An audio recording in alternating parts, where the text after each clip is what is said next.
people have to live in unity. We are still in transition. Civil society has been decimated. Of course, we rely on media. And I think the government has not done enough. The international community has failed to respond. No place in the world is perfect.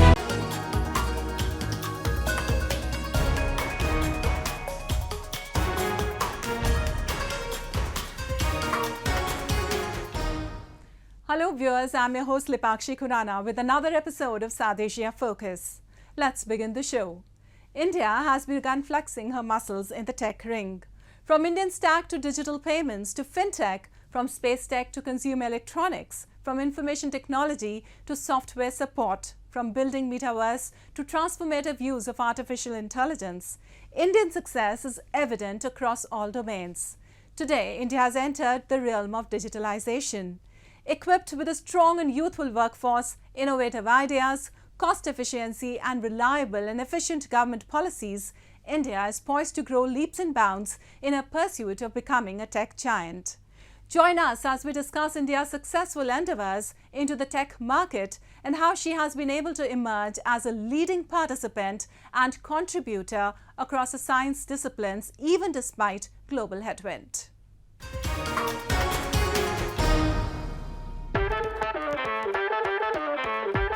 Semiconductors are indispensable and critical components to most forms of modern technology across many industries. Semiconductors are often known as the brain of modern electronics. In this phase of the fourth industrial revolution, India is pushing for growth of the semiconductor industry with the primary objective of becoming self-reliant. The goal is to reduce reliance on imports and establish domestic manufacturing capabilities. The Indian government has announced the reopening of the $10 billion incentive program for semiconductor makers to establish manufacturing bases in India.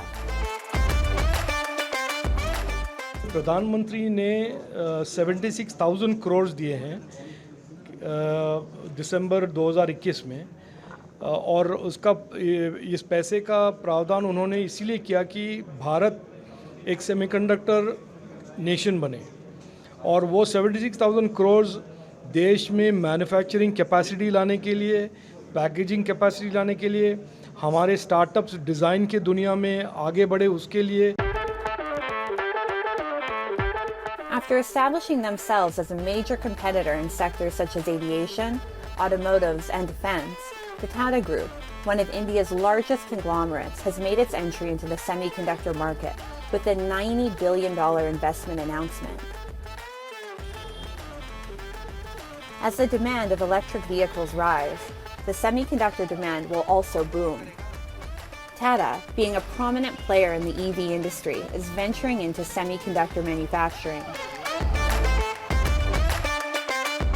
India's semiconductor market is projected to reach $110 billion by 2030.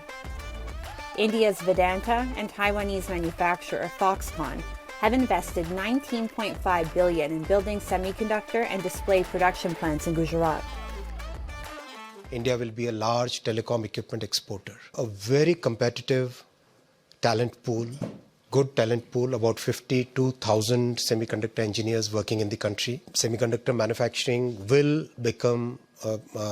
also be affected by the green discourse we have everywhere.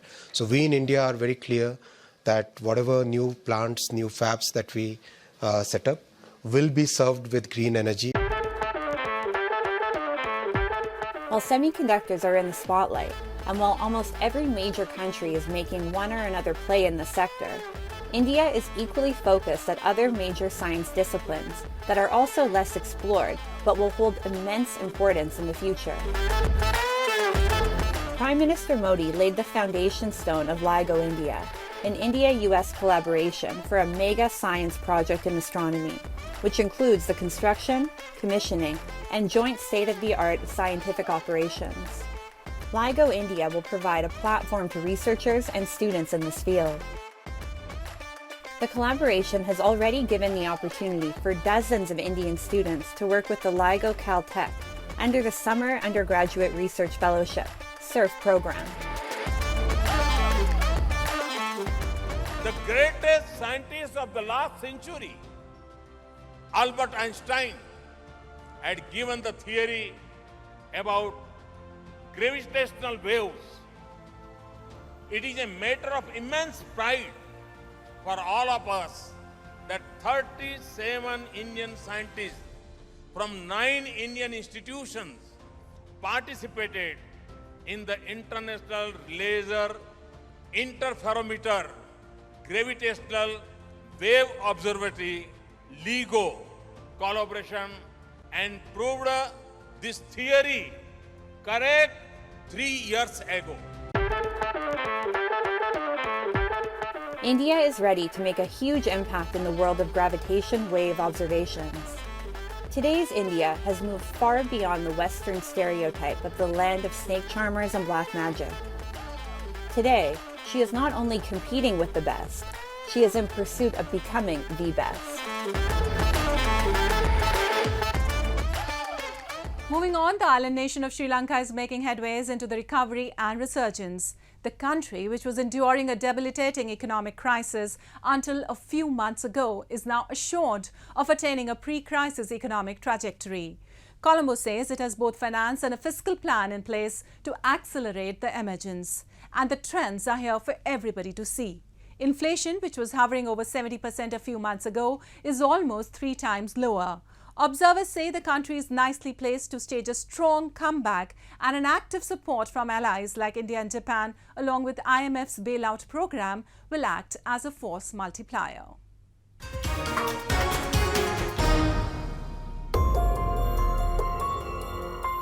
Sri Lanka is making significant strides in its efforts towards recovery post unprecedented crisis it endured in 2022. Sri Lanka's President Ranil Wickremesinghe recently said that his country was making gains at a fast clip. Sri Lanka's year-over-year inflation, which had touched a worrying mark of 69.8% in September 2022, is relatively under control, with the experts projecting a quick recovery in almost all aspects of the country's economy. In what came as a surprise for many, the Central Bank of Sri Lanka recently lowered interest rates for the first time in 3 years. It was a message from the government that it is confident the worst of the country's financial crisis is behind it and that a turnaround in the economy is on the horizon. The government says it is the result of sustained prudent efforts that the island was once again back on track. දේශීමේ කැපවීමේ සහ ඉලක්කගත නිවැරදි ගමනක් යෑමේ ප්‍රතිඵල අද අප සෑම භුක්ති විඳිනවා. 70%ක් දක්වා ඉහළ නැගා තිබුණු උද්දමනය දැන් 25.2ක් දක්වා පහළ වැටිලා. මේ නිසා ජීවන බර ක්‍රමක්‍රමයෙන් සැහැල්ලු වෙමින් පවතිනවා. මුළු මහත් සමාජයටම මේ සහනය දැනෙන්න පටන් අරන් තියෙනවා. Last year, as the South Asian island nations' foreign exchange reserves depleted, food and energy costs skyrocketed, and protesting mobs forced the country's then president from office, the nation entered a state of crisis. When he assumed control in July, Wickremesinghe negotiated a $2.9 billion rescue from the International Monetary Fund for his country. The country's inflation rate is declining, government revenue is increasing, and the strain on the balance of payments is reducing. By September, the administration hopes to wrap up negotiations to restructure its bilateral debt with foreign nations. ශ්‍රී ලංකාවේ වෙළඳ පිළිවෙත් සකස් වී ඇත්තේ දැඩි ආරක්ෂණවාදී වැටකඩලු ඔස්සේයි. දැන් මේ සියල්ල නිදහස් කිරීමට සුදුසු කාලයයි. බොහෝ පිළිවෙත් සකස් වී ඇත්තේ ආයෝජකයන් අධෛර්යයට පත් කිරීමටයි. උදාසීන කරවීමටයි. මේ තත්ත්වය අප වෙනස් කරනවා. ඒ හරහා ආයෝජකයන්ට ආකර්ෂණීය රටක් නිර්මාණය කරනවා. In order to control inflation, the central bank increased rates by a record 950 basis points last year and by 100 basis points on March 3 of this year. Following a 7.8% decline in GDP last year, the IMF anticipates a 3% decline this year.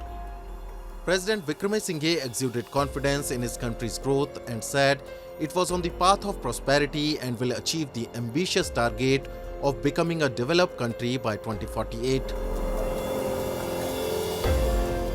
2048 සංවර්ධිත රටක්. එයයි අපේ ඉලක්කය. අපේ අරගලය මේ ඉලක්කයට ළඟාවීමයි. අපි එකට එක්ව අපේ අනාගතය ගොඩනංවමු. යහපත් හෙට දවසක් නිර්මාණය කරගනිමු. As per different analysts, Sri Lanka has successfully dealt with the runaway inflation and it was turning its attention to growth. Well, the escalating tussle that is developing between Pakistan's former Prime Minister Imran Khan and the country's powerful military is causing increasing chaos and unrest by the day. Unfortunately, the past struggle between the Pakistani military machine and politicians and political parties in Pakistan is not a new phenomenon. The Islamic nation is accustomed to its military consistently interfering in political and civilian affairs, most times leading to the toppling of governments and arrest of prime ministers.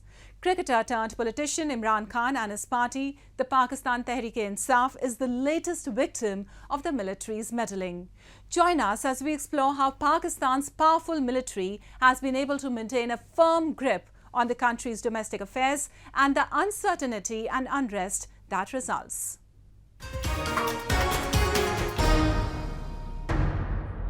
A long-standing truth in Pakistan. The Pakistan military, led by its army, is the boss of the country. Anybody who dares to defy this dynamic or challenge the status quo is on the receiving end of unimaginable consequences. Imran Khan is the one who dared. Expectedly, once referred to as the blue-eyed boy of the army, Khan is made to endure that same army's wrath from every corner. Khan has been embroiled in a feud with the military since he was removed from power last year in a parliamentary vote that Khan claims was orchestrated by the country's top generals, including the current Chief of Army Staff, Asim Munir. The standoff intensified when Khan's supporters were involved in violent protests following his brief arrest on May 9. Military installations, including the residence of the Corps Commander in Lahore and the Army's general headquarters in Rawalpindi, were targeted by protesters. And now, there have emerged demands for Khan to be tried in a military court. Courts that have often been accused by human rights activists of rights violations and extrajudicial killings. Pakistan's Interior Minister recently said in an interview to Pakistan's Dawn News show that Imran Khan should be tried in a military court for his role in the violent protests. International human rights organizations have condemned Pakistan for mishandling this crisis and misusing military powers against civilians. According to the Human Rights Watch, trying civilians before military courts violates Pakistan's obligations under international human rights law to ensure the due process and fair trial rights of criminal suspects. Human Rights Watch said that Pakistan's military courts, which use secret procedures that deny due process rights, should not be used to prosecute civilians, even for crimes against the military. The Carnegie Endowment for International Peace believes that Pakistan's political scene has generally been characterized by one rule. Where Pakistan's army will exist, it carries, and typically persists, no matter the consequences. Imran Khan himself rose to leadership in 2018 with the countenance of the army and was removed from office in 2022 after he lost the backing. That the army has decided now, after 9th of May, the events that happened on 9th of May, that the Project Imran that they had launched many years ago, that is now over. So they will decimate the PTI. Already you can see so many people have been pressurized to leave the PTI. They've all announced they've disassociated themselves. Many have even said they're leaving politics altogether. And they are gradually isolating Imran Khan. And judicially, they will try and ensure that he cannot contest elections, that he gets disqualified from contesting elections. The Pakistan Army has a history of meddling in the country's internal politics. Pakistan has remained under military dictatorship for a total of 34 years since its creation in 1947. They have directly ruled for almost half of Pakistan's existence, and rest of the time they pull the strings from the back. They do the political engineering, which party is to come, which candidate is to come, break one candidate from one party, put him into the other party. So this is what Pakistan Army has been doing for the last 70 years. The economic and political uncertainty in a nuclear power nation has once again given an opportunity to its powerful military to remain dominant. A puppet government led by Prime Minister Shehbaz Sharif is fulfilling the military's task to weaken Pakistan Tehreek-e-Insaf and even help expedite the China-Pakistan economic project. It was alleged that Imran Khan was pushing America's agenda to sabotage Beijing's multi-billion-dollar CPEC project. Imran Khan's immediate future does not seem easy. He recently survived an assassination attempt and is facing over 100 court cases, including terror and sedition charges. His possible trial at a military court would further complicate the situation. Violent civic revolt is anticipated in Pakistan, especially owing to his growing popularity among the masses. The fate of 230 million people in Pakistan is at the mercy of its army, which not only intervenes in the country's internal political affairs, but external matters as well. And time now for Asia This Week, the stories from across the continent.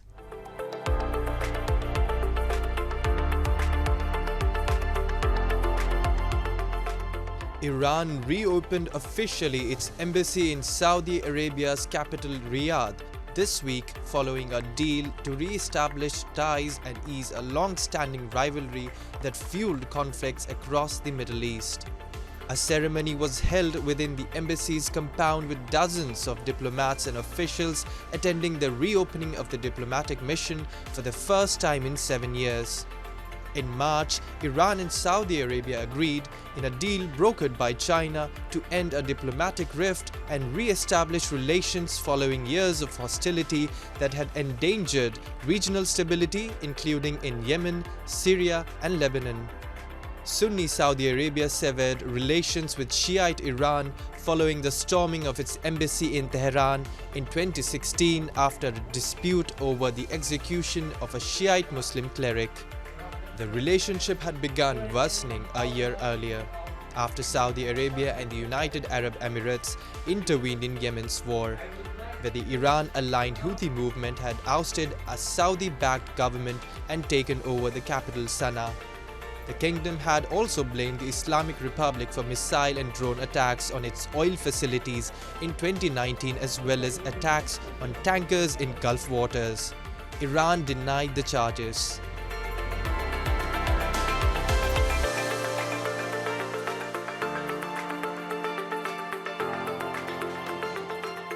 Clashes erupted after Israeli forces mounted a rare raid into the Palestinian city of Ramallah in the occupied West Bank this week, in what the military said was an operation to demolish the house of an assailant.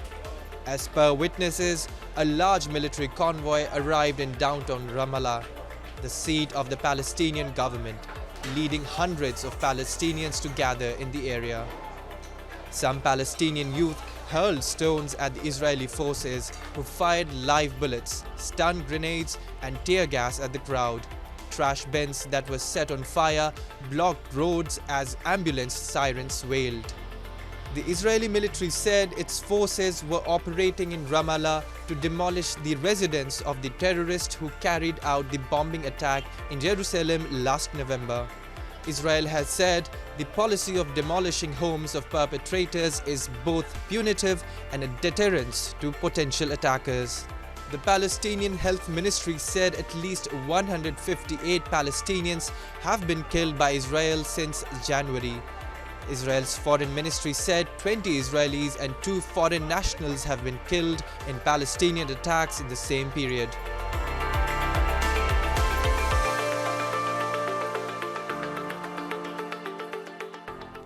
And today in our cultural section, we'll take you on an expedition to witness the finest aspects of the nature. The Bilimora-Waghai narrow gauge train in Gujarat takes on through diverse topography, stunning flora and fauna and breathtaking landscapes. This train route stretches from Bilimora in Navsari district to Waghai, traversing lush forest and a Saputara hill range, providing passengers with an awe-inspiring spectacle. Let's take a look. India has emerged as one of the biggest tourist destinations around the world. From age-old architectural marvels to lush green forests, each region in the country offers a one-of-a-kind experience to all travel buffs. Running for the last 111 years, the Bilimora-Vagai narrow gauge train has always been a centre of attraction for tourists. The train runs between Bilimora in Navsari district of Gujarat to Vagai in the southern part of Gujarat and provides a breathtaking view of dense forests, lush green flora and brooks. Urban center से आते हैं, so it is quite obvious what is happening here. I mean, this is green patch. Normally you don't see anywhere. Very few tracks are like that. And first time this vista, I don't know, this narrow gauge and vista, it's a new combination. So it's good, impressive. The train passes through the picturesque views and the Saputara hill range and leaves the passengers spellbounded. During monsoon, when the sky is covered with blue clouds, the train passes through a bridge, providing a mesmerizing view for the passengers to remember. The 62-kilometer track of this route was laid by the British at the instance of the Sayaji Rao Gaikwad in 1913. It was to be a part of Gaikwad's Baroda State Railway, the railway line owned by the princely state of Baroda, ruled by the Gaikwad dynasty. The train passes through a total of 9 stations, including those of Gandevi, Chikhali Road, Kala Amba, Unai, Dholi Kua and more. Passengers and tourists rejoice the journey as they take their time out from the urban lives of relishing the beauty of nature. बहुत बढ़िया है. अभी मैं आने वाला है उससे पहले बहुत बढ़िया है. मैं कोविड पहले से प्लान कर रही थी ये ट्रेन में आने के लिए, तो मुझे बहुत ऐसे है कि नहीं मैंने जाना है. मैंने यूट्यूब देखा, फिर सब लोग का फोटोज़ देखा, तो वही से मुझे ऐसा है कि नहीं मुझे ये ट्रेन में मुसाफरी करनी है और मुझे एंजॉय करना है मेरे फैमिली के साथ. तो एटमॉस्फेयर आज बारिश का है तो बहुत बढ़िया है. क्या है कि बारिश आ रही है, मैंने बहुत सारे फ़ोटो खींचे, फैमिली के साथ है, ब्रदर सिस्टर है, पेरेंट्स है, बाहर बहुत बढ़िया सीनरी आ रही है, तो बहुत बढ़िया है यार. एटमॉस्फेयर तो बहुत बढ़िया है, बारिश भी बहुत, मौसम बहुत बढ़िया है. In order to add to the experience of the passengers, the train includes an air-conditioned Vista Dome coach for spectators to enjoy the beautiful views in a much comfortable way. लोगों के पास से भी सुना कि ये ट्रेन में सफ़र करने वाले की संख्या अभी बढ़ गई है. बढ़ गई इसलिए कि उसका न्यूज़पेपर में, चैनलों में जब न्यूज़ आया तब से लोगों को जिज्ञासा हो गई. अभी ये एक कोच लगता था, आज 2 कोच लगाए हैं. लोग सैटरडे संडे एवरी यहाँ प्रवास करते हैं. हमें भी इच्छा हुई हमारे दोस्तों के साथ में, हम देखो आज पूरा कोच भरा हुआ है हमारे दोस्तों के साथ में, तो हम इसमें सफ़र कर रहे हैं. देख रहे हैं हम तो ग्रीनरी, मोर दिख रहे हैं, सब आजू बाजू में, बहुत मज़ा आ रहा है. Apart from serving as a big tourist attraction for the scenic beauty of the area, the train is also an important means of transport for local tribals for transporting their elegantly crafted bamboo works. Well, there are a number of Indian Railway routes that provide a more touristic experience than just a journey. With that, we come to the end of this week's episode. See you next week. Goodbye and take care.